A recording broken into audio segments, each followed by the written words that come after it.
വിശദമായ റിപ്പോർട്ടുകളിലേക്ക്. ഗ്രൂപ്പുകൾക്ക് മുന്നിൽ മുല്ലപ്പള്ളി മുട്ടുമടക്കിയതോടെ KPCC ഭാരവാഹി പട്ടിക മഹാജംബോ പട്ടികയായി. അധ്യക്ഷനുൾപ്പെടെ 127 പേരുടെ പട്ടികയാണ് ഹൈക്കമാൻഡിന് കൈമാറിയത്. അതേസമയം ജോസഫ് വാഴക്കിന് വേണ്ടി ചെന്നിത്തല വൈസ് പ്രസിഡന്റ് സ്ഥാനത്തുള്ള ജോസഫ് വാഴക്കിനെ വർക്കിംഗ് പ്രസിഡന്റ് ആക്കണമെന്ന് ആവശ്യം. KV തോമസിന് പകരം വാഴക്കിനെ ഉൾപ്പെടുത്തണമെന്ന് ആവശ്യപ്പെട്ടു. KPCC ഭാരവാഹി പട്ടികയിൽ ഹൈക്കമാൻഡിനും അതൃപ്തി. സ്ത്രീ പ്രാതിനിധ്യം വളരെ കുറവാണ്. വിവരങ്ങളുമായി വിഷ്ണു ദില്ലിയിൽ നിന്നും ചേരുന്നുണ്ട്. വിഷ്ണു, വിശദാംശങ്ങൾ. സൗമ്യ, കഴിഞ്ഞ ദിവസമാണ് കേരളത്തിൽ നിന്നുള്ള നേതാക്കൾ KPCC ഭാരവാഹി പട്ടിക മുകുൾ വാസ് സിംഗിന് കൈമാറിയത്. പക്ഷേ നിലവിലത്തെ സാഹചര്യം അനുസരിച്ചുകൊണ്ട് ഹൈക്കമാൻഡ് അടക്കം നേതാക്കളോട് നിർദ്ദേശിച്ചിരുന്നത് ലഘു പട്ടിക മതി, പകരം പഴയതുപോലെയുള്ള ജംബോ പട്ടികകൾ വേണ്ട എന്നൊരു കർശന നിർദ്ദേശം നൽകിയിരുന്നു. പക്ഷേ അത് ഗ്രൂപ്പുകൾ അതിനെ അട്ടിമറിച്ചുകൊണ്ടാണ് 127 പേരുടെ ഒരു പട്ടിക ഹൈക്കമാൻഡിന് കൈമാറിയത്. പക്ഷേ ഇപ്പോൾ ഹൈക്കമാൻഡിനടക്കം കടുത്ത അതൃപ്തി ഈ ഒരു വിഷയത്തിൽ നിലനിൽക്കുന്നുണ്ട്. കാരണം ഹൈക്കമാൻഡ് നിർദ്ദേശിച്ചിരുന്ന എല്ലാ മാനദണ്ഡങ്ങളും അട്ടിമറിച്ചുകൊണ്ടാണ് ഗ്രൂപ്പുകൾ ഇപ്പോൾ ഒരു പട്ടിക കൈമാറിയിരിക്കുന്നത്. ഇതിനെ തുടർന്നാണ് കഴിഞ്ഞ ദിവസം രാത്രിയുടെ പട്ടിക പുറത്തിറങ്ങുമെന്ന് കരുതിയിരുന്നെങ്കിലും പട്ടിക ഇതുവരെ പുറത്തിറങ്ങിയിട്ടില്ല. അതോടൊപ്പം തന്നെ ഇപ്പോൾ വർക്കിംഗ് പ്രസിഡന്റുമാരുടെ സ്ഥാനത്തേക്ക് 6 പേരെയാണ് നിർദ്ദേശിച്ചിരിക്കുന്നത്. അതിൽ തന്നെ KV തോമസിനെ ഒഴിവാക്കണമെന്ന ഒരു നിർദ്ദേശം ഇതിനോടൊപ്പം തന്നെ പ്രതിപക്ഷ നേതാവും ഐ ഗ്രൂപ്പ് നേതാവുമായിട്ടുള്ള രമേശ് ചെന്നിത്തല ഹൈക്കമാൻഡിന് മുന്നിൽ ഈ ഒരു ആവശ്യം വെച്ചിട്ടുണ്ട് എന്നാണ് നമുക്ക് ലഭിച്ചിട്ടുള്ള സൂചനകൾ.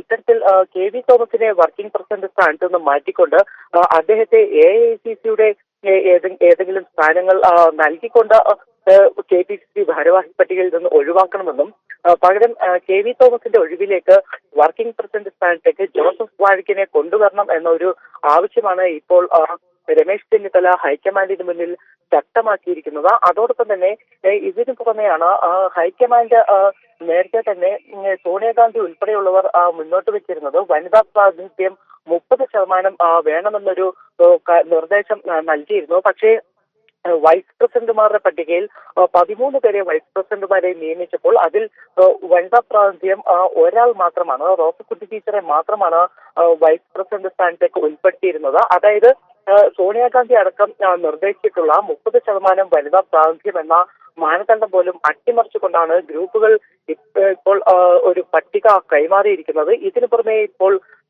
യൂത്ത് കോൺഗ്രസ് അല്ലെങ്കിൽ യുവാക്കളുടെ ഭാഗത്തുനിന്ന് പോലും ശക്തമായിട്ടുള്ള പ്രതിഷേധങ്ങൾ, വിമർശനങ്ങളെല്ലാം പട്ടികയ്ക്കെതിരെ ഉയർന്നു വരുന്നുണ്ട്. കാരണം യുവ പ്രാതിനിധ്യം വളരെ കുറവാണ് എന്ന് ചൂണ്ടിക്കാട്ടിക്കൊണ്ടാണ് ഇപ്പോൾ ഹൈക്കമാൻഡിന് മുന്നിൽ യുവ നേതാക്കൾ പരാതികളുമായി രംഗത്ത് വന്നിരിക്കുന്നത്. ഈ ഒരു സാഹചര്യത്തിൽ ഇനിയും പട്ടിക ഇറങ്ങുന്നത് നീളാനുള്ള ഒരു സാധ്യത കൂടി ഇപ്പോൾ മുന്നിൽ കാണുന്നുണ്ട്. കാരണം കഴിഞ്ഞ ദിവസം തന്നെ പുറത്തിറങ്ങുന്ന പട്ടികയിൽ ഉണ്ടായിരുന്നത് 6 വർക്കിംഗ് പ്രസിഡന്റുമാർ, 13 വൈസ് പ്രസിഡന്റുമാർ, ഇതിനു പുറമെ 36 ജനറൽ സെക്രട്ടറിമാർ, 70ഓളം സെക്രട്ടറിമാർ, ഇത്തരത്തിലൊരു പട്ടികയായിരുന്നു ഹൈക്കമാൻഡ് നൽകിയിരുന്നതെങ്കിൽ ഇതിൽ ഇനിയും വെട്ടിച്ചുരുക്കലുകൾ വേണമെന്ന ഒരു നിലപാടിൽ തന്നെയാണ് ഇപ്പോഴും ഹൈക്കമാൻഡ് നിലനിൽക്കുന്നത്.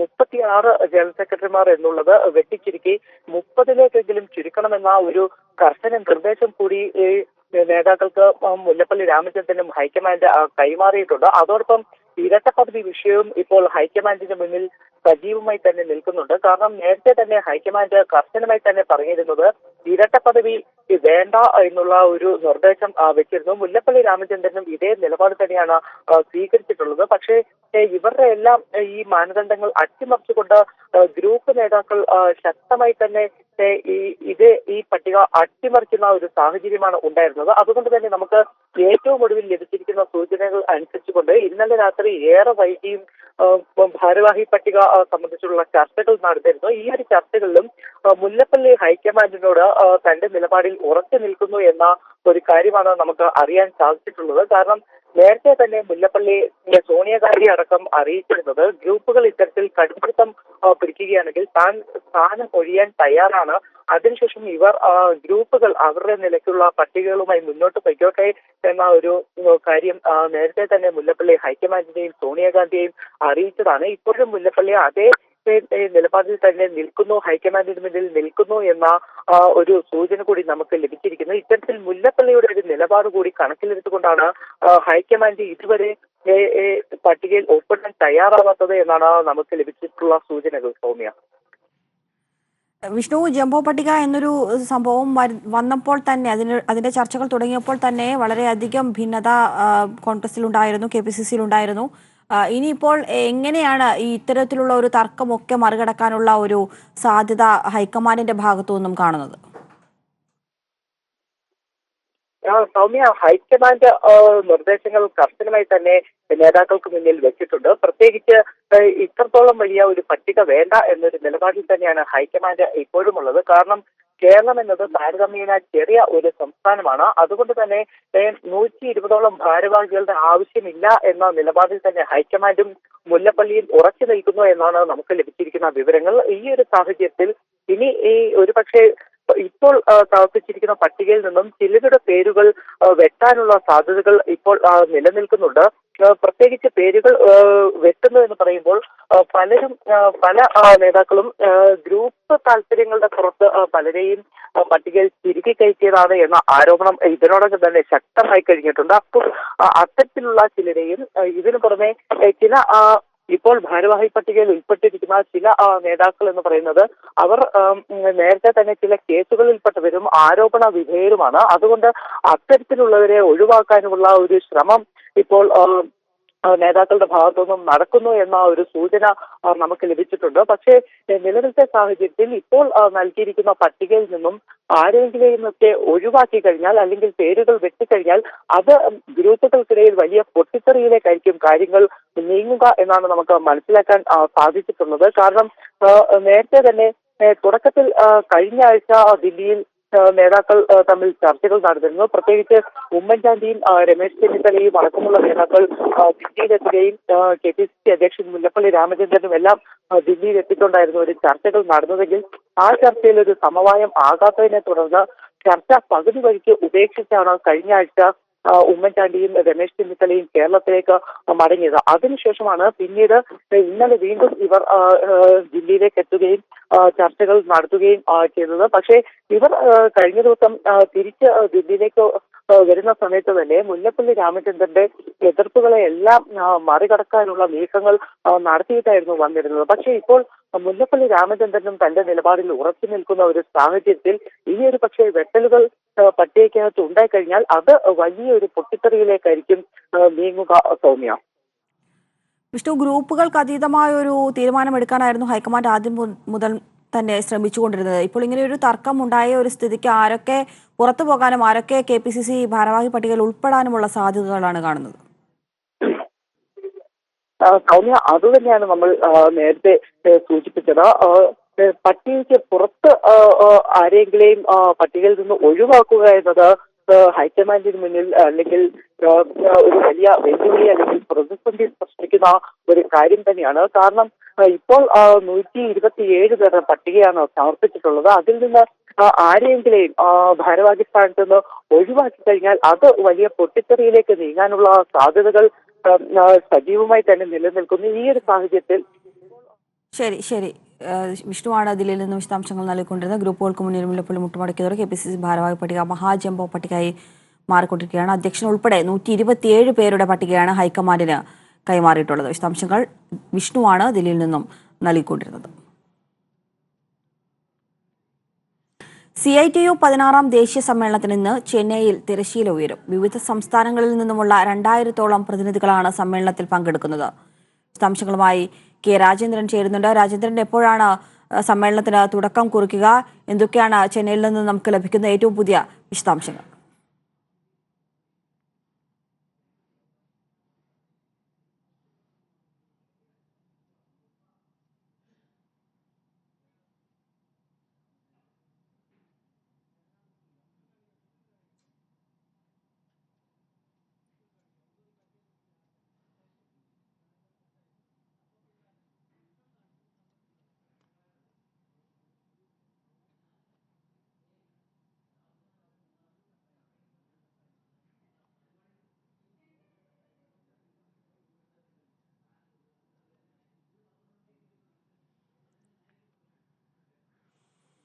CITUവിന്റെ 16ാം ദേശീയ സമ്മേളനത്തിന് ഇന്ന് ചെന്നൈയിൽ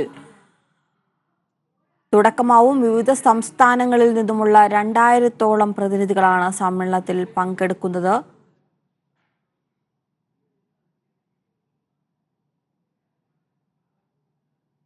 ജനുവരി 27 വരെയാണ് സമ്മേളനം ചെന്നൈയിൽ നടക്കുന്നത്.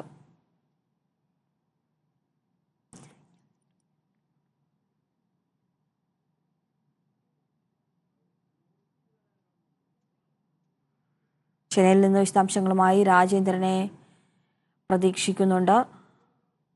CITU 16ാം ദേശീയ സമ്മേളനത്തിന് ചെന്നൈയിൽ നിന്ന് തിരശ്ശീല ഉയരും. വിവിധ സംസ്ഥാനങ്ങളിൽ നിന്നുള്ള 2000-ഓളം പ്രതിനിധികളാണ് സമ്മേളനത്തിൽ പങ്കെടുക്കുന്നത്. വിശദാംശങ്ങളുമായി രാജേന്ദ്രൻ ചേരുന്നുണ്ട്. രാജേന്ദ്രൻ, പറഞ്ഞോളൂ.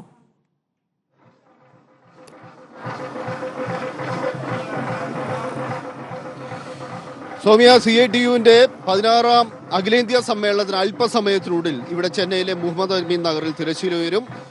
സമ്മേളനവുമായി ബന്ധപ്പെട്ടുള്ള എല്ലാ നടപടിക്രമങ്ങളും 10 മണിയോടുകൂടി ആരംഭിക്കും. ഇവിടെ ഈ ദൃശ്യങ്ങളിൽ നിന്ന് തന്നെ വ്യക്തമാണ്, ഏതാണ്ട് 2000-ഓളം പ്രതിനിധികളാണ് രാജ്യത്തെ വിവിധ സംസ്ഥാനങ്ങളിൽ നിന്നും എത്തിച്ചേർന്നിട്ടുള്ളത്. ഇന്ന് CITUവിന് 60 ലക്ഷത്തോളം അംഗങ്ങൾ രാജ്യത്ത് ഒട്ടാകെയായിട്ടുണ്ട്. ഇവരെ പ്രതിനിധീകരിച്ചാണ് 2000-ഓളം മെമ്പർമാർ പ്രതിനിധികൾ സമ്മേളനത്തിൽ പങ്കെടുക്കുന്നത്. സമ്മേളനത്തിലുള്ള പ്രതിനിധികളുടെ 25% പേർ വനിതകളാണ് എന്നതാണ് ഈ സമ്മേളനത്തിന്റെ ഏറ്റവും പ്രധാനപ്പെട്ട പ്രത്യേകതകളിലൊന്ന്. 10 മണിയോടുകൂടി CITUവിന്റെ അഖിലേന്ത്യാ അധ്യക്ഷയായ ഹേമലത ഇവിടെ പതാക ഉയർത്തും.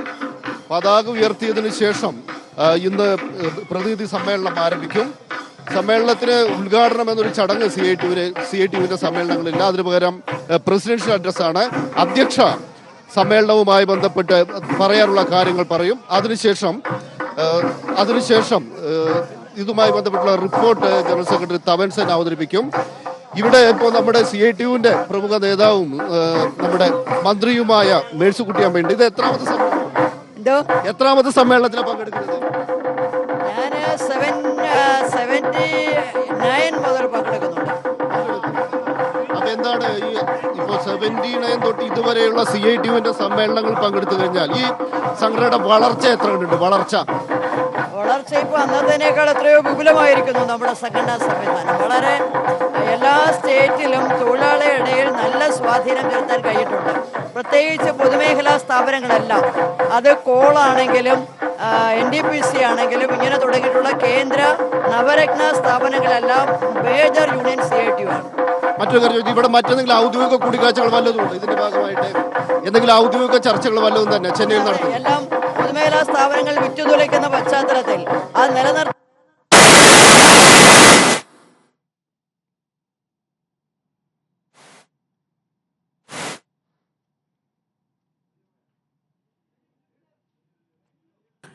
CITU ദേശീയ സമ്മേളനത്തിന് ചെന്നൈയിൽ ഇന്ന് തുടക്കം കുറിക്കും. 16ാമത് ദേശീയ സമ്മേളനത്തിനാണ് ചെന്നൈയിൽ തുടക്കം കുറിക്കുന്നത്. ജനുവരി 27-നാണ് സമ്മേളനം അവസാനിക്കുക. രാജേന്ദ്രനായിരുന്നു ചെന്നൈയിൽ നിന്നും വിശദാംശങ്ങൾ നൽകിക്കൊണ്ടിരുന്നത്. ഒരിടവേള. നേപ്പാളിൽ മരണപ്പെട്ട 8 മലയാളികളുടെ മൃതദേഹം ഇന്നും നാളെയുമായി നാട്ടിലെത്തിക്കും. തിരുവനന്തപുരം സ്വദേശികളുടെ മൃതദേഹം ഇന്നും, കോഴിക്കോട് സ്വദേശികളുടെ മൃതദേഹം നാളെയുമാണ് നാട്ടിലെത്തിക്കുക. മൃതദേഹങ്ങൾ എത്തിക്കുന്നതിനുള്ള ചെലവ് വഹിക്കാൻ തയ്യാറല്ലെന്ന് കേന്ദ്ര സർക്കാർ അറിയിച്ചതിനെ തുടർന്ന് സംസ്ഥാന സർക്കാരാണ് ചെലവ് വഹിക്കുന്നത്. ഇന്ന് രാവിലെ 11 മണിയോടെ തിരുവനന്തപുരം സ്വദേശി പ്രവീൺ കുമാറിന്റെയും കുടുംബത്തിന്റെയും മൃതദേഹം കാഠ്മണ്ഡുവിൽ നിന്ന് ഡൽഹിയിലേക്ക് എത്തിക്കും. വൈകിട്ട് 6-ന് തിരുവനന്തപുരത്തേക്ക് കൊണ്ടുപോകും. തുടർന്ന് വീട്ടിലേക്ക് കൊണ്ടുപോകുന്ന മൃതദേഹം വീട്ടുവളപ്പിൽ സംസ്കരിക്കും. എന്നാൽ കോഴിക്കോട് സ്വദേശി രഞ്ജിത് കുമാറിന്റെയും കുടുംബത്തിന്റെയും മൃതദേഹം വൈകിട്ട് മാത്രമേ ഡൽഹിയിലെത്തിക്കൂ. ഉച്ചയ്ക്ക് 3 മണിയോടെ കാഠ്മണ്ഡുവിൽ നിന്ന് കൊണ്ടുവരുന്ന മൃതദേഹം വെള്ളിയാഴ്ച രാവിലെ 9 മണിയോടെ ഡൽഹിയിൽ നിന്ന് കോഴിക്കോട്ടേക്ക് കൊണ്ടുപോകൂ. ബന്ധുക്കളുടെ ആവശ്യപ്രകാരമാണ് ഇങ്ങനെ നിശ്ചയിച്ചിരിക്കുന്നത്. എന്നാൽ മൃതദേഹങ്ങൾ നാട്ടിലെത്തിക്കുന്നതിൽ ആശയക്കുഴപ്പമുണ്ടായത് സംസ്ഥാന സർക്കാർ ഇടപെട്ട് പരിഹരിച്ചു. നാട്ടിലെത്തിക്കുവാൻ വിമാനക്കൂലി കേന്ദ്ര സർക്കാർ വഹിക്കുമെന്നായിരുന്നു കരുതിയിരുന്നത്. ഇത് സംബന്ധിച്ച യാതൊരു അറിയിപ്പും നേപ്പാളിലെ ഇന്ത്യൻ എംബസിക്ക് കേന്ദ്ര സർക്കാർ നൽകിയിരുന്നില്ല. ഇതോടെ വിമാനക്കൂലിയെ സംബന്ധിച്ച് ആശങ്ക ഉയർന്നു. അടിയന്തരമായി വിഷയത്തിൽ ഇടപെട്ട മുഖ്യമന്ത്രി മൃതദേഹങ്ങൾ നാട്ടിലെത്തിക്കുന്നതിനുള്ള ചിലവ് വഹിക്കാമെന്ന് അറിയിച്ചു. മുഖ്യമന്ത്രിയുടെ നിർദ്ദേശത്തെ തുടർന്ന് നോർക്കയാണ് ചിലവ് വഹിക്കുന്നത്. കൈരളി ന്യൂസ്, തിരുവനന്തപുരം. പ്രതിഷേധം ശക്തമായതോടെ മംഗളൂരു പോലീസ് നിലപാട് മയപ്പെടുത്തുന്നു. ഡിസംബർ 19 മംഗളൂരുവിൽ വന്ന കേരളത്തിൽ നിന്നുള്ളവർ നേരിട്ട് ഹാജരാകുന്നതിന് പകരം നോട്ടീസിന് മറുപടി തപാലിൽ നൽകിയാൽ മതിയെന്ന് പോലീസ്. 2000-ഓളം പേർക്കാണ് മംഗളൂരു പോലീസ് നേരിട്ട് ഹാജരാകണമെന്നാവശ്യപ്പെട്ട് നേരത്തെ നോട്ടീസ് അയച്ചത്. കാസർഗോഡ് ഉപ്പളഗേറ്റിലെ ഹംസയുടെ മകൻ മുഹമ്മദ് റോഷൻ മംഗളൂരു റൊസാരിയോ കോളേജിൽ ബിരുദ വിദ്യാർത്ഥിയാണ്. പതിവ് പോലെ കോളേജിൽ പോയി മടങ്ങിയ റോഷനും ലഭിച്ചു മംഗളൂരു പോലീസിന്റെ ഹാജരാകൽ നോട്ടീസ്. ഈ മാസം 18 മംഗളൂരു നോർത്ത് പോലീസ് സ്റ്റേഷനിൽ ഹാജരായ റോഷനോട് ആവശ്യം വന്നാൽ വീണ്ടും ഹാജരാകണമെന്ന് നിർദ്ദേശിച്ച് തിരിച്ചയച്ചുവെന്ന് പിതാവ് ഹംസ പറഞ്ഞു. എൻ്റെ മോൻ അജ്മൽ റൈസ് എന്ന് പേര്. അവന് കോളേജിൽ പോയിട്ടുണ്ടായിരുന്നു. അവിടുന്ന് വിട്ട സമയത്താണ് ഇപ്പോൾ സംഭവം നടന്നത്. അപ്പോൾ അവർ ബസ് കയറാൻ വിട്ടിട്ടില്ല. അപ്പുറത്തുനിന്ന് ബസ് കയറിയെന്ന് പറഞ്ഞാൽ അങ്ങനെ അപ്പുറത്തുനിന്ന് ബസ് പെട്ടെന്ന് കയറിയിട്ടുണ്ട്. അവിടെ നിന്നിട്ടൊന്നുമില്ല. അങ്ങനെ വലിയൊരു നോട്ടീസ് ഇവിടെ വീട്ടിലേക്ക് വന്ന് വീട്ടിൽ 3-4 ദിവസം ഭാര്യ ചോറ് കഴിച്ചിട്ടില്ല. അറിഞ്ഞിട്ട് ആ നോട്ടീസ് കണ്ടിട്ട് തന്നെ 50 പേരെല്ലാം എത്തിയിട്ട് വെച്ച് ഇരിക്കുമെന്ന് പറഞ്ഞ് കുറച്ച് നേരം കഴിയുമ്പോൾ ഒരാൾ വന്നിട്ട് പറഞ്ഞ് നിങ്ങളിപ്പോൾ പോയി എന്നെ ഒരു ദിവസം വിളിക്കും എന്ന് പറഞ്ഞു. ബാംഗ്ലൂരിൽ നിന്ന് CID ആരോ വരുന്നു പറഞ്ഞ് വന്നിട്ടായിട്ട് വിളിക്കും എന്ന് പറഞ്ഞു. മുഹമ്മദ് റോഷനെ പോലെ നൂറുകണക്കിന് മലയാളികളെയാണ് മംഗളൂരു പോലീസ് ഭയത്തിന്റെ നിഴലിൽ നിർത്തുന്നത്. പൗരത്വ നിയമ ഭേദഗതിക്കെതിരെ പ്രതിഷേധമുയർത്തിയ ഡിസംബർ 19 പോലീസ് വെടിവയ്പിൽ 2 യുവാക്കൾ കൊല്ലപ്പെട്ടത്. പ്രതിഷേധത്തിനിടെ നടന്ന അക്രമങ്ങൾക്ക് പിന്നിൽ മലയാളികളാണെന്ന് ആരോപിച്ചാണ് മംഗളൂരു പോലീസ് മുമ്പാകെ ഹാജരാകാൻ നോട്ടീസ് അയച്ചത്. ബീഡി തൊഴിലാളികളും വിദ്യാർത്ഥികളും മീൻ കച്ചവടക്കാരും ആശുപത്രിയിൽ പോയി മടങ്ങിയായിരുന്ന രോഗികളും അവരുടെ സഹായികളും ബിസിനസ്സുകാർക്കുമൊക്കെയാണ് നോട്ടീസ് ലഭിച്ചിട്ടുള്ളത്. ശക്തമായ പ്രതിഷേധമുയർന്നതോടെ നേരിട്ട് സ്റ്റേഷനിൽ ഹാജരാകേണ്ട നോട്ടീസിന് തപാലിൽ വിശദീകരണം നൽകണമെന്ന നിലയിൽ നിലപാട് പോലീസ് മയപ്പെടുത്തി. എന്നാൽ ഇതിനകം നോട്ടീസ് ലഭിച്ച നൂറുകണക്കിന് ആളുകൾ മംഗളൂരു പോലീസ് മുമ്പാകെ നേരിട്ട് ഹാജരായി വിശദീകരണം നൽകി. കൈരളി ന്യൂസ്, കാസർഗോഡ്. സംസ്ഥാന സർക്കാരിന്റെ ലൈഫ് മിഷൻ പദ്ധതിക്ക് 1 ഏക്കർ ഭൂമി നൽകി കടക്കൽ സ്വദേശി അബ്ദുള്ള. ഭൂമിയുടെ രേഖകൾ അദ്ദേഹം മുഖ്യമന്ത്രി പിണറായി വിജയന് കൈമാറി. കടക്കൽ ഗ്രാമപഞ്ചായത്തിൽ ഭൂമിയും വീടുമില്ലാത്ത വ്യക്തികൾക്ക് ഇവിടെ സർക്കാർ വീട് വെച്ച് നൽകും. എല്ലാവർക്കും പാർപ്പിടമെന്ന ലക്ഷ്യവുമായുള്ള സർക്കാരിന്റെ സ്വപ്ന പദ്ധതി ലൈഫിന് കൈത്താങ്ങുമായാണ് കൊല്ലം കടക്കൽ സ്വദേശി അബ്ദുള്ള കുടുംബസമേതം മുഖ്യമന്ത്രിയുടെ ഓഫീസിലെത്തിയത്. തന്റെ പേരിലുള്ള 1 ഏക്കർ ഭൂമിയുടെ രേഖകൾ അബ്ദുള്ള മുഖ്യമന്ത്രിക്ക് കൈമാറി. ലൈഫ് മിഷന്റെ 3ാം ഘട്ടമായി കടക്കൽ ഗ്രാമപഞ്ചായത്തിൽ ഭൂമിയും വീടുമില്ലാത്ത 87 കുടുംബങ്ങൾക്കുള്ള ഫ്ളാറ്റ് സമുച്ചയമാണ് അബ്ദുള്ളയുടെ നല്ല മനസ്സുകൊണ്ട് നൽകിയ ഈ ഭൂമിയിൽ സർക്കാർ പണിതു നൽകുന്നത്. എൻ്റെ ഭാര്യ കഷ്ടപ്പെട്ടാണ് വീട് പോലും ഇല്ലാതെ ഉടുക്കാൻ പോലും വസ്ത്രമില്ലാതെ ഒരു കാലഘട്ടമായിരുന്നു 10-30 വർഷം കൊണ്ട് ഇരുന്നത്. അപ്പോൾ ഇന്ന് ഒരു കേരളത്തിൻ്റെ മുഖ്യമന്ത്രി നല്ല ഒരു മുഖ്യമന്ത്രി കാഴ്ചവെക്കുന്നുണ്ട്. ഇതിനു വേണ്ടി കടയ്ക്ക് പഞ്ചായത്തിലേക്ക് 1 ഏക്കർ വസ്തു കൊടുക്കണം, ലൈഫ് പദ്ധതിയിലേക്ക് വേണ്ടി 1 ഏക്കർ വസ്തു കൊടുക്കണമെന്ന് ചിന്തിച്ചു. അങ്ങനെയാണ് ഇന്ന് നടന്നത്. തമിഴ്നാട് സ്വദേശിയായ അബ്ദുള്ള 1983-ലാണ് കടക്കലിൽ എത്തുന്നത്. കൂലിപ്പണിക്കായി നാട്ടിലെത്തി ജീവിതം തള്ളി നീക്കിയ അബ്ദുള്ള ഇപ്പോൾ ചെറിയ ബിസിനസ് സംരംഭങ്ങളുമായി മുന്നോട്ടു പോവുകയാണ്. നിരവധി ജീവകാരുണ്യ പ്രവർത്തനങ്ങളാണ് അദ്ദേഹം നാട്ടിൽ നടത്തുന്നത്. നിർധന യുവതികളെ വിവാഹം കഴിച്ചു കൊടുക്കുവാനുള്ള ധനസഹായം, വീട് വെച്ചുകൊടുക്കൽ, സാന്ത്വന ചികിത്സാ സഹായം തുടങ്ങിയ പ്രവർത്തനങ്ങളിലൂടെ കടക്കൽ സ്വദേശികൾക്ക് സുപരിചിതനാണ് ഇന്ന് അബ്ദുള്ള. കൈരളി ന്യൂസ്, തിരുവനന്തപുരം. BJP കോട്ടയം ജില്ലാ ഘടകത്തിൽ അധ്യക്ഷ പദവിയെ ചൊല്ലിയുള്ള തർക്കം രൂക്ഷമാകുന്നു. നിലവിൽ പ്രസിഡന്റ് N. ഹരി അധ്യക്ഷ സ്ഥാനത്ത് വീണ്ടും തുടരുവാൻ ശ്രമം നടത്തുമ്പോൾ ഹരിയെ മാറ്റണമെന്ന വാദവുമായാണ് ഒരു പക്ഷം രംഗത്ത് വന്നിരിക്കുന്നത്. BJP കോട്ടയം ജില്ലാ അധ്യക്ഷനായിരുന്ന കാലത്ത് N. ഹരി അനധികൃതമായ സ്വത്ത് സമ്പാദനം നടത്തുകയും പാലാ ഉപതെരഞ്ഞെടുപ്പ് ഉൾപ്പെടെയുള്ള പ്രധാനപ്പെട്ട തെരഞ്ഞെടുപ്പുകളിൽ വോട്ട് മറിച്ച് വിറ്റതായും ആരോപണം ഉയർന്നിരുന്നു. ഇതിനെ തുടർന്ന് പാലായിൽ കേരള കോൺഗ്രസിൽ നിന്നും BJPയിലെത്തിയ ബിനു പുളിക്കക്കണ്ടം ഉൾപ്പെടെയുള്ളവർ BJPയിൽ നിന്നും രാജിവെച്ചിരുന്നു. പാലാ ഉപതെരഞ്ഞെടുപ്പോടെയാണ് ഹരിക്കെതിരെ വിമർശനം ശക്തമായത്. പാലായിൽ കഴിഞ്ഞ തെരഞ്ഞെടുപ്പിനേക്കാൾ വോട്ട് ഗണ്യമായി കുറഞ്ഞത് ഹരിയുടെ അധ്യക്ഷ പദവിയെയും സ്ഥാനാർത്ഥിത്വത്തെയും ചോദ്യം ചെയ്തിരുന്നു. 60% ഹിന്ദു വോട്ടുകളുള്ള പാലായിൽ കാര്യമായ മുന്നേറ്റം നടത്താൻ BJPക്ക് കഴിയാഞ്ഞത് രൂക്ഷമായ വിമർശനമാണ് BJPക്കുള്ളിൽ തന്നെ ഉണ്ടാക്കിയത്. ഈ സാഹചര്യത്തിലാണ് ഹരി മാറണമെന്ന ആവശ്യം ശക്തമാകുന്നത്. ഒരാള് ഈ തുടരാൻ പാടില്ല എന്നില്ല, തുടർന്നോണമെന്നുമില്ല. അത് സ്വാഭാവികമായി അത് പൊതുവായി പാർട്ടി പ്രവർത്തകരുടെ വികാരം. എല്ലാ കാര്യങ്ങളും പരിഗണിച്ചതിന് ശേഷം എടുക്കുന്ന ഒരു തീരുമാനമാണ്. ഹരിക്ക് പകരം ആരെ അധ്യക്ഷ സ്ഥാനത്ത് കൊണ്ടുവരുമെന്ന ചോദ്യത്തിന് വൈക്കം മണ്ഡലത്തിന്റെ ചുമതലയുള്ള PG ബിജുകുമാറിന്റെ പേരാണ് പ്രവർത്തകർ ഉയർത്തുന്നത്. അതേസമയം തന്നെ സുരേന്ദ്രൻ പക്ഷക്കാരനായ ജില്ലാ ജനറൽ സെക്രട്ടറി ലിജിൻ ലാലിന്റെ പേരും ഒരു പക്ഷം ഉയർത്തുന്നുണ്ട്. എന്നാൽ ജില്ലാ പ്രസിഡന്റ് സ്ഥാനത്ത് എങ്ങനെയും ഒരു ടേം കൂടി തുടരുവാനാണ് ഹരിയുടെ നീക്കം. BDJSന് ഏറെ സ്വാധീനമുള്ള കോട്ടയം ജില്ലയിൽ അവരുടെ കൂടി താല്പര്യം പരിഗണിക്കണമെന്ന ആവശ്യം ശക്തമായിട്ടുണ്ട്. ഇതും ഹരിക്ക് തിരിച്ചടിയാവുകയാണ്. അതേസമയം NSSന്റെ മാനസികമായ പിന്തുണ തനിക്കാണെന്നാണ് ഹരിയുടെ അവകാശവാദം.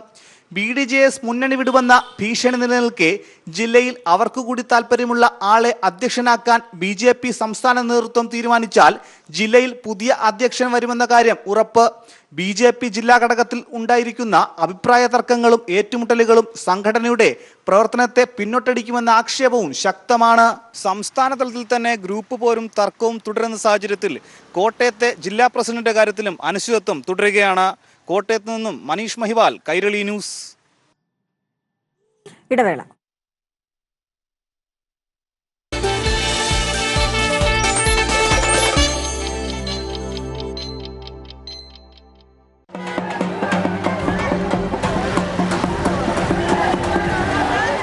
മഹാരാഷ്ട്രയിലെ കർഷക മുന്നേറ്റത്തെക്കുറിച്ച് ഇന്ദ്രനീൽ ദാസ്ഗുപ്ത എടുത്ത സക്കുബായി എന്ന വെണ്ടുകേറിയ കാലുകൾ നിങ്ങളെല്ലാവരും കണ്ടതായിരിക്കും. അപ്പോൾ അതിൻ്റെ ഒരു അടിസ്ഥാനത്തിൽ വലിയ രീതിയിൽ എല്ലാ വിഭാഗത്തിൽപ്പെട്ടവരുടെയും മനസ്സാക്ഷിയെ പിടിച്ച് കൊലിക്കുന്ന രീതിയിലുള്ള ഒരു പ്രചരണം കൂടി ഉണ്ടായിട്ടുണ്ട്.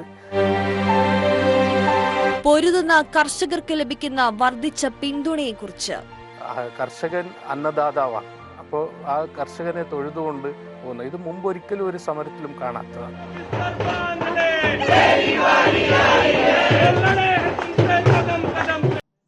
വാർത്തകളിലേക്ക്. സംസ്ഥാനതല പട്ടയ വിതരണത്തിന്റെ ഭാഗമായി പത്തനംതിട്ട ജില്ലയിലെ 500-ലധികം കുടുംബങ്ങൾക്കുള്ള പട്ടയ വിതരണം ഇന്ന് നടക്കും.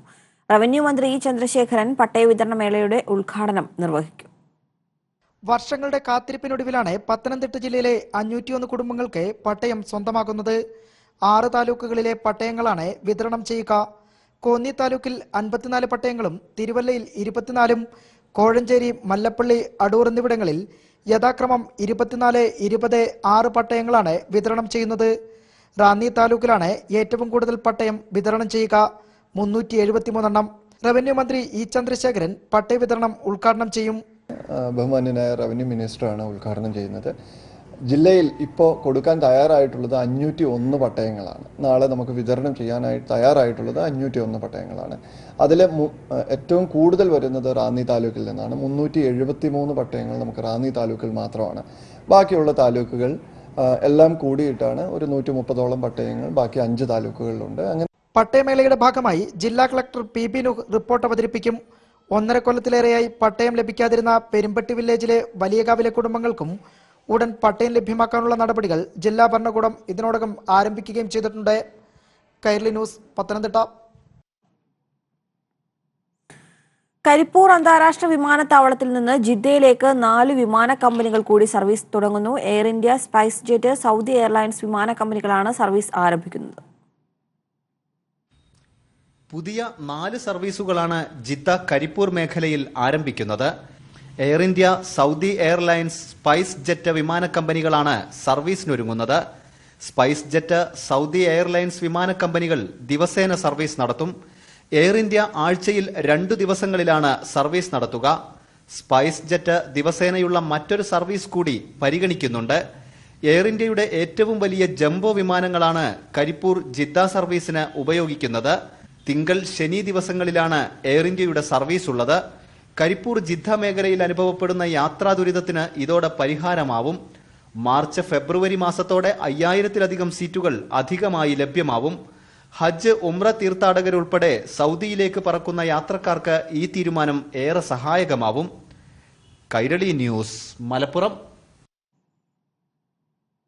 ഇടുക്കി വണ്ണപ്പുറത്ത് കള്ളനോട്ടുകളുമായി യുവാവ് പിടിയിൽ. പോലീസിനെ കണ്ട കള്ളനോട്ട് ഉപേക്ഷിച്ച് രക്ഷപ്പെടാൻ ശ്രമിച്ചെങ്കിലും പിന്തുടർന്ന് പിടികൂടുകയായിരുന്നു. പ്രതിയുടെ കോതമംഗലത്തെ വീട്ടിൽ നിന്നും നോട്ട് അച്ചടിക്കുന്ന യന്ത്രങ്ങൾ കണ്ടെടുത്തു. കോതമംഗലം സ്വദേശി ഷോൺ വർഗീസാണ് അറസ്റ്റിലായത്. വീട്ടിൽ ക്രമീകരിച്ച യന്ത്രത്തിൽ അച്ചടിച്ച് വിവിധയിടങ്ങളിലായി കള്ളനോട്ട് മാറിയെടുക്കുകയായിരുന്നു പ്രതി. പ്രധാനമായും 100 രൂപ നോട്ടുകളാണ് അച്ചടിച്ചിരുന്നത്. കോതമംഗലം വണ്ണപ്പുറം റൂട്ടിലെ കടകളിലെത്തി ബിസ്ക്കറ്റും മറ്റും വാങ്ങി പണം നൽകിയപ്പോൾ സംശയം തോന്നിയ കട ഉടമ പോലീസിൽ വിവരം അറിയിക്കുകയായിരുന്നു. പോലീസ് എത്തിയതോടെ കള്ളനോട്ടുകൾ വഴിയരികിൽ ഉപേക്ഷിച്ച് രക്ഷപ്പെടാൻ ശ്രമിച്ചെങ്കിലും പോലീസ് പിടികൂടി. 20,000 രൂപയുടെ കള്ളനോട്ട് കണ്ടെടുത്തു. പ്രതിയുടെ വീട്ടിൽ പരിശോധന നടത്തിയ അന്വേഷണ സംഘം അച്ചടിയന്ത്രങ്ങൾ കസ്റ്റഡിയിലെടുത്തിട്ടുണ്ട്. പ്രതിക്ക് യന്ത്രസാമഗ്രികൾ എവിടെ നിന്നാണ് ലഭിച്ചത് എന്ന് വ്യക്തമായിട്ടില്ല. ഇയാളുടെ സഹായികളെ സംബന്ധിച്ചും അന്വേഷണം തുടരുകയാണ്. കൈരളി ന്യൂസ്, ഇടുക്കി. ഗന്ധർവ സ്പർശമുള്ള രചനകളിലൂടെ മലയാളത്തിന് ഒരുപിടി നല്ല സിനിമകൾ സമ്മാനിച്ച പത്മരാജന്റെ ഓർമ്മകൾക്ക് ഇന്ന് 29 വയസ്സ്. കഥാകാരനായും സംവിധായകനായും പപ്പേട്ടൻ തിരശ്ശീലയിൽ വരച്ചിട്ട ചിത്രങ്ങൾ ഇന്നും മലയാളത്തിലെ ക്ലാസിക്കുകളായി നിലനിൽക്കുമ്പോൾ ആ ചലച്ചിത്രകാരന്റെ ഓർമ്മകൾക്കും മരണമില്ല. പത്മരാജന്റെ ചലച്ചിത്ര യാത്രകൾക്കും രചനകൾക്കും എന്നും പ്രചോദനമായി നിന്ന ഹരിപ്പാട് മുതുകുളത്തെ തറവാട്ട് വീട്ടിൽ നിന്ന് ഇന്ന് പപ്പേട്ടന്റെ ഓർമ്മകളിൽ സുഹൃത്തുക്കളും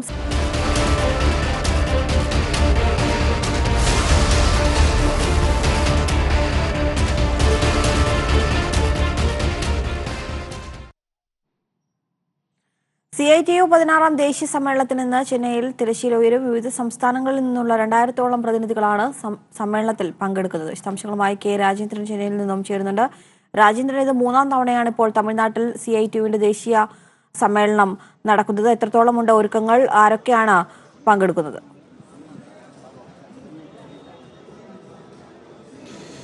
രാജ്യത്തെ 2000-ഓളം പ്രതിനിധികൾ, തൊഴിലാളി നേതാക്കളാണ് CITUവിന്റെ 16-ാം അഖിലേന്ത്യാ സമ്മേളനത്തിൽ പങ്കെടുക്കുന്നത്. അല്പസമയത്തിനുള്ളിൽ സമ്മേളനത്തിന് ഇവിടെ മുഹമ്മദ് അബീൻ നഗറിൽ, ചെന്നൈയിലെ മുഹമ്മദ് അബീൻ നഗറിൽ പതാക ഉയരും. സമ്മേളനത്തിനായുള്ള എല്ലാ തയ്യാറെടുപ്പുകളും പൂർത്തിയായി കഴിഞ്ഞു. തമിഴ്നാടിൻ്റെ വിവിധ പ്രദേശങ്ങളിൽ നിന്നും CITU പ്രവർത്തകർ ഇവിടെ എത്തിച്ച ദീപശിഖകളുടെ കൈമാറ്റം, 7 ദീപശിഖകളുടെ കൈമാറ്റമാണ് ആദ്യം നടക്കാൻ പോകുന്നത്.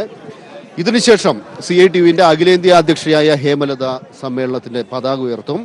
അതിനുശേഷം പ്രതിനിധി സമ്മേളനം ആരംഭിക്കും. ആദ്യം ഹേമലത തന്നെ പ്രസിഡൻഷ്യൽ അഡ്രസ്, അധ്യക്ഷ പ്രസംഗം നടത്തും.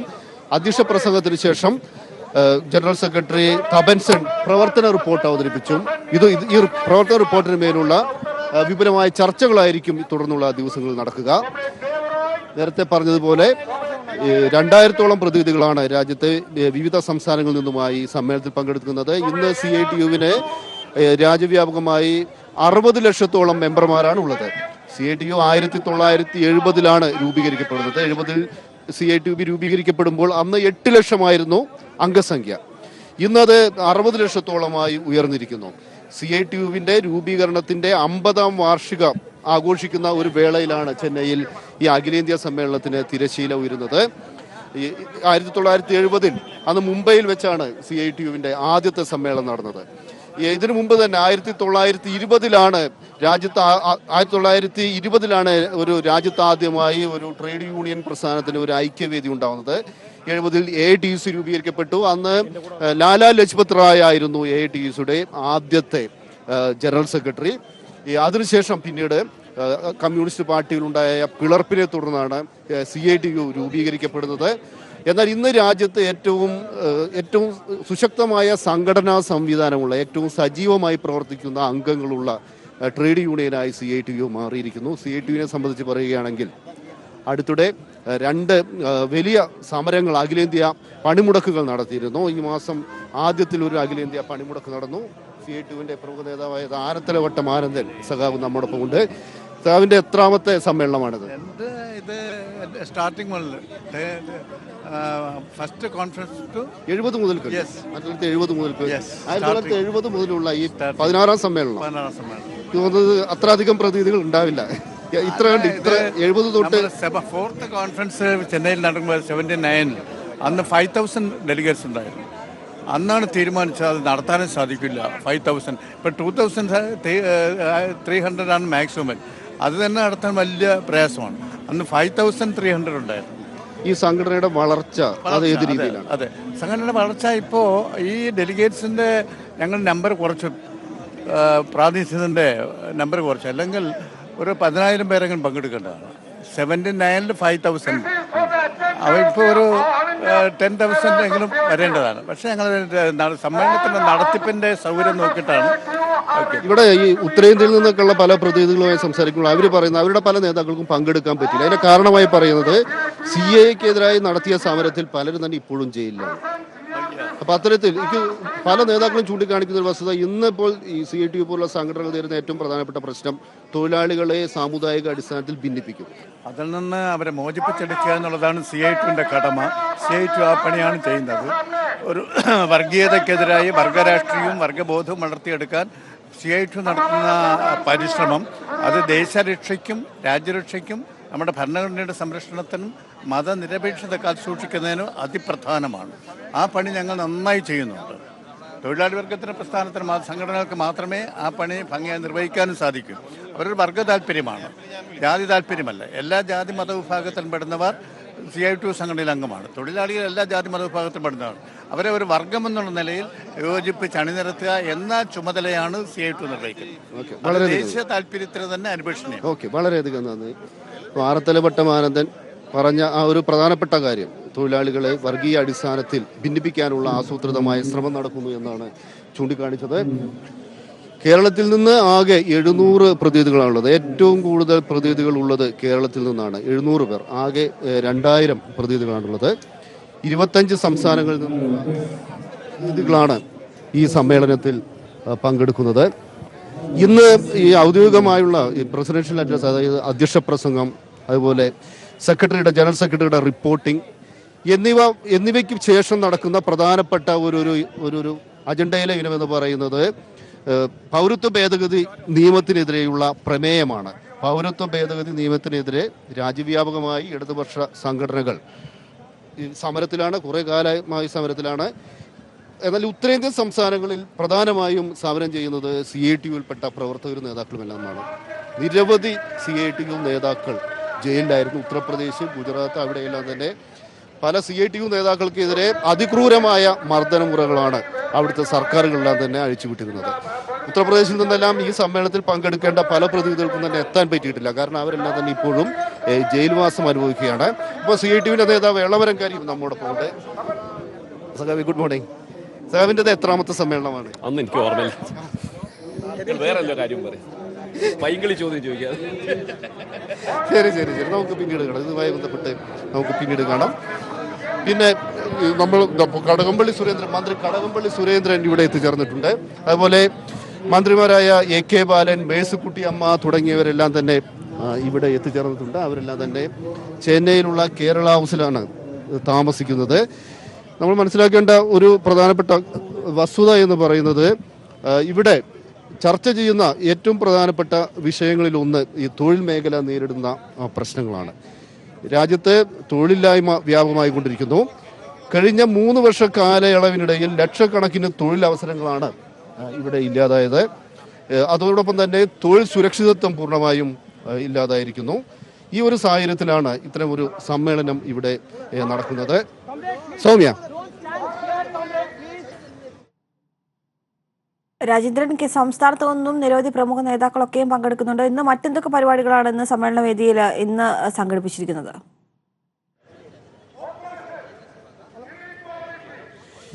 ഇപ്പോൾ ഏറ്റവും ആദ്യമായി നടക്കാൻ പോകുന്നത് ഇതിൻ്റെ പതാക ഉയർത്തലാണ്. സമ്മേളനത്തിന് അല്പസമയത്തിനുള്ളിൽ പതാക ഉയരും. ആ ഒരു ചടങ്ങിൻ്റെ മുന്നോടിയായി ഇപ്പോൾ CITUവിൻ്റെ പ്രമുഖനായ തലമുതിർന്ന നേതാവായ AK പത്മനാഭൻ ഇവിടെ സമ്മേളന പ്രതിനിധികളെ അഭിസംബോധന ചെയ്യുകയാണ്. നമുക്ക് അതിലേക്ക് പോകാം.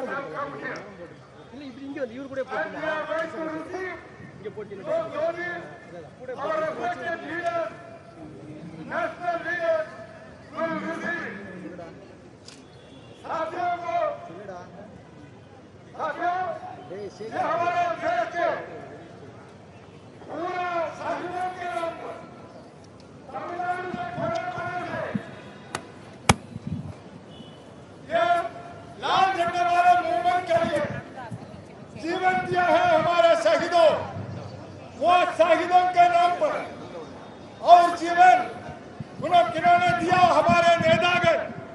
विभिन्न जिलाओं से उनके याद के लिए हमने ये मशाल लेके आए हैं। 7 दिशा से पूरा जिला कवर करके हमारे साथियों ये शहीदों का मशाल लेके यहाँ आए हैं। वो उनको स्वागत करने के लिए हमारे देश के विभिन्न नेताओं ये मशालों को रिसीव करेगा। यहाँ पहले वेणमणि, आप सभी को मालूम होगा 1968 में वेणमणि एक छोटा सा विलेज है तंजावुर में, खेत मजदूरों का संघर्ष, यह संघर्ष में 44 साथियों वो लोग शहीद।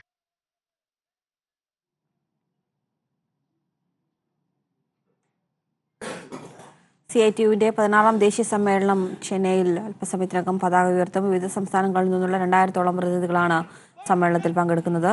On 25th December 1968, in memory of them, we have taken one Jyoti and various marches covering various districts from Thanjavur to here in Chennai.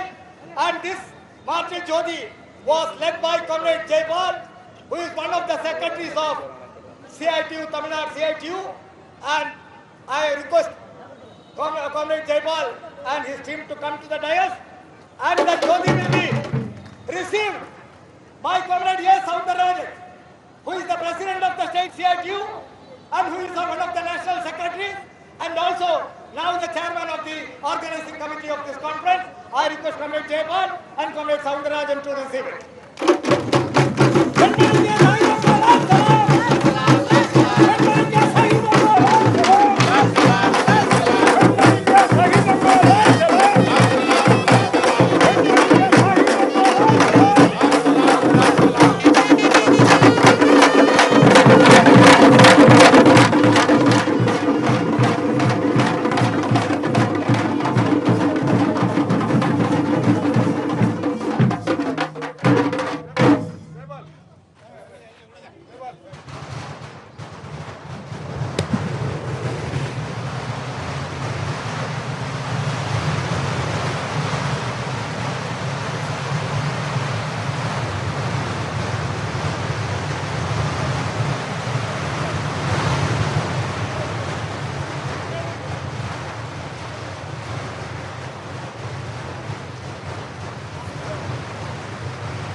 दूसरा है पांडिचेरी से। पांडिचेरी फ्रेंच कॉलोनी का आपको मालूम है, सरकार के खिलाफ और मालिकों के खिलाफ पांडिचेरी में 1936 में टेक्सटाइल वर्कर्स का स्ट्राइक हुआ था।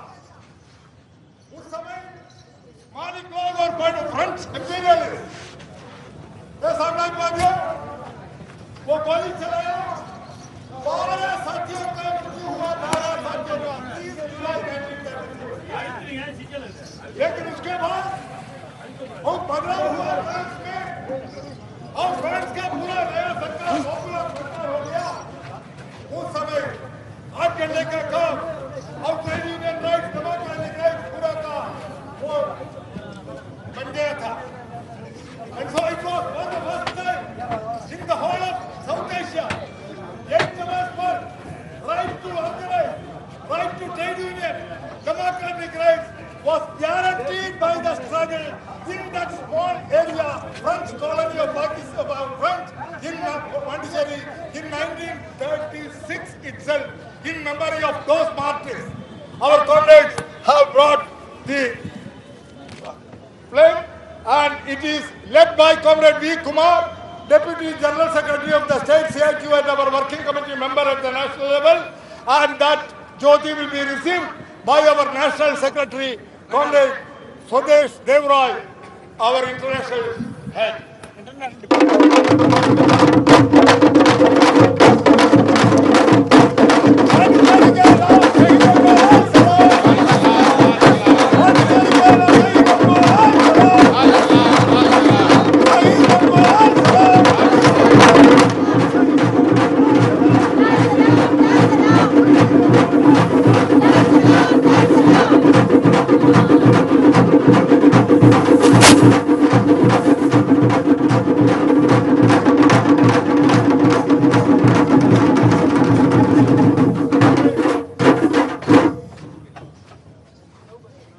Martyrs Jyoti is from Golden Rock, Trichy.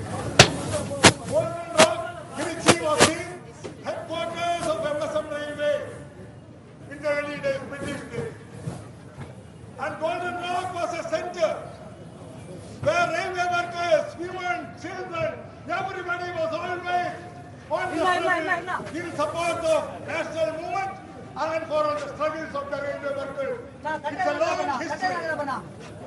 And on 5th September 1945, there was a firing.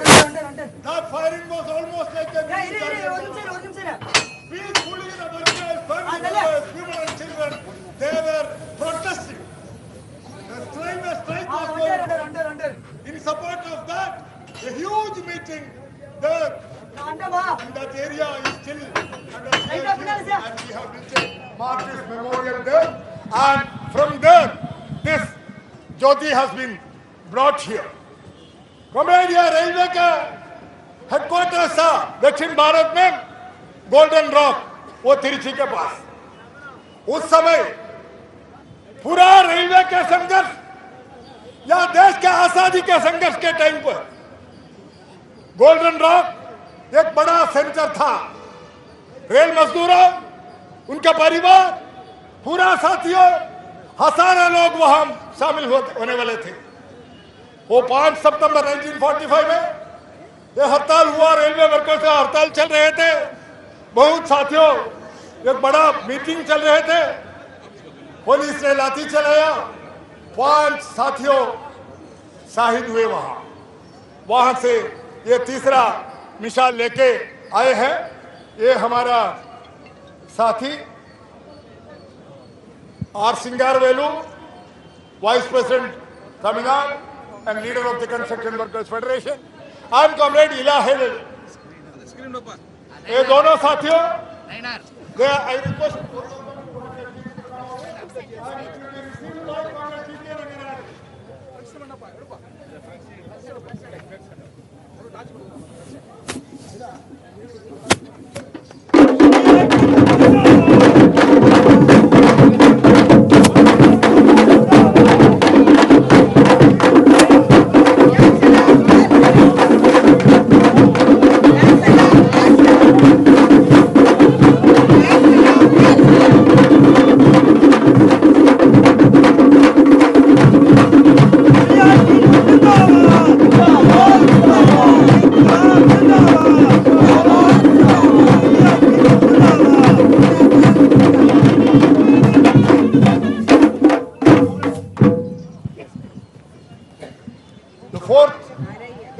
Chinniyambalayam in Coimbatore.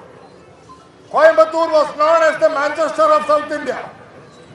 Not only for the industry, historic struggles of the textile workers, but the Chinniyambalayam martyrs, 4 of them, other than all the other martyrs, there's a speciality for them.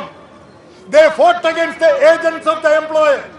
The employer and their agents were attacking the women workers. To safeguard the honor of the women workers, they fought against the agents, and there was a clash, and one agent was killed. For that, 4 of our young comrades, they were charged and they were to be hanged. On 8th January 1946, they were to be hanged. Their last wish was that we should see our leaders outside, and they requested that all the 4 of us be laid in a single grave, and from that grave, every year they are honored there, and from that grave, this Martyrs Jyoti has been taken. Chinniyambalayam, Coimbatore के textile वर्करों का एक centre है. वहाँ आजादी के पहले से ही बहुत संघर्ष हो रहे थे. ये चिन्नियमबालयम शहीदों ऐसा लोग हैं, वो 4 साथियों और उनके ऊपर ये केस डाल दिया था. वो केस था एक मैनेजमेंट का एक एजेंट का मृत्यु हुआ. क्यों हुआ? एक संघर्ष हुए थे हमारे महिला कर्मचारियों को बचाने के लिए. उनका CITUവിന്റെ 16ാം ദേശീയ സമ്മേളനം ചെന്നൈയിൽ നടക്കുകയാണ്. ഇതിനു മുന്നോടിയായി അല്പസമയത്തിനുള്ളിൽ പതാക ഉയർത്തൽ നടക്കും. ഇതിനു മുന്നോടിയായി ചിന്നപാളയം हम चारों को പെൺപാളയം തുടങ്ങിയ സ്ഥലങ്ങളിൽ നിന്നുള്ള ദീപശിഖ ജാഥകളുടെ സംഗമം നടക്കുകയായിരുന്നു. वही है वो साथियों के नाम पर हमारे पूरा कोयम्बतूर और पूरे जिलों का शहीदों के नाम पर ये मिसालें हैं लेके आए हैं. Comrade Krishnamurthy secretary of CITU वो लेके आए हैं and it will be received by comrade एडावरम.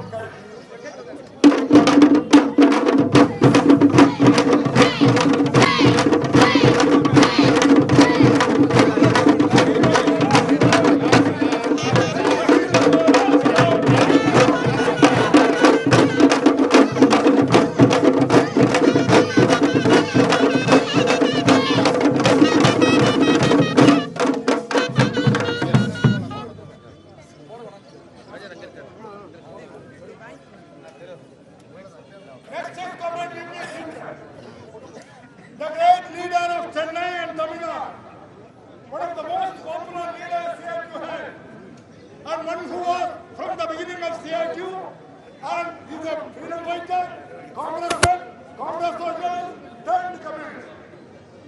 And he was leading these struggles here, and he had to face lot of oppression in jail, and in 1973, he was almost dead because of the attack by the Blacklegs and the management.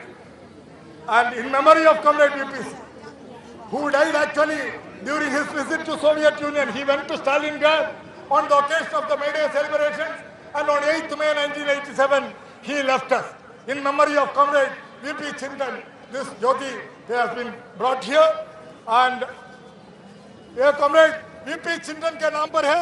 ये बहुत बड़े नेता था हमारा, वो आज़ादी के पहले से हमारे कांग्रेस लीडर था, कम्युनिस्ट लीडर था, तमिलनाडु के बड़े ट्रेड यूनियन लीडर. वो उनको ऊपर बहुत अत्याचार भी हुआ था, वो तो अटैक भी हुआ था, गैंगस्टर अटैक भी हुआ था. वो 1 साल तक जेल में थे. कॉमरेड चिंतन के नाम पर ये मिसाल लेके आए हैं. हाँ, ये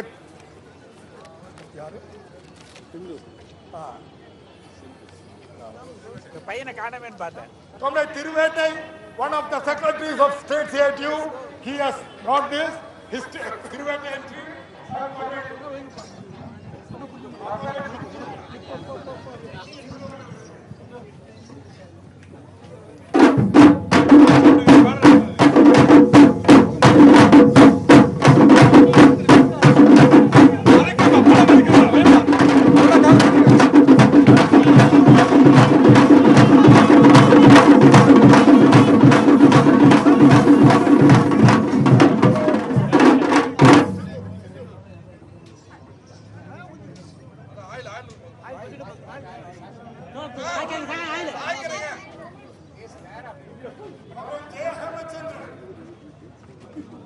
He was also from the beginning of CITU. He was a leader. He hates Kanyakumari.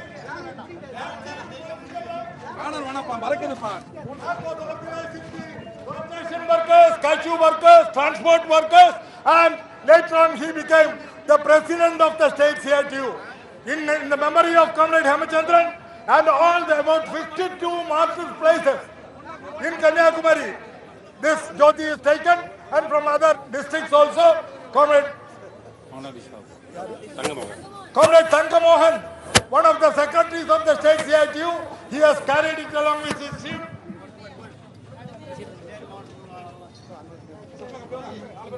Comrade Anadi Sahu, our national secretariat member and West Bengal secretary.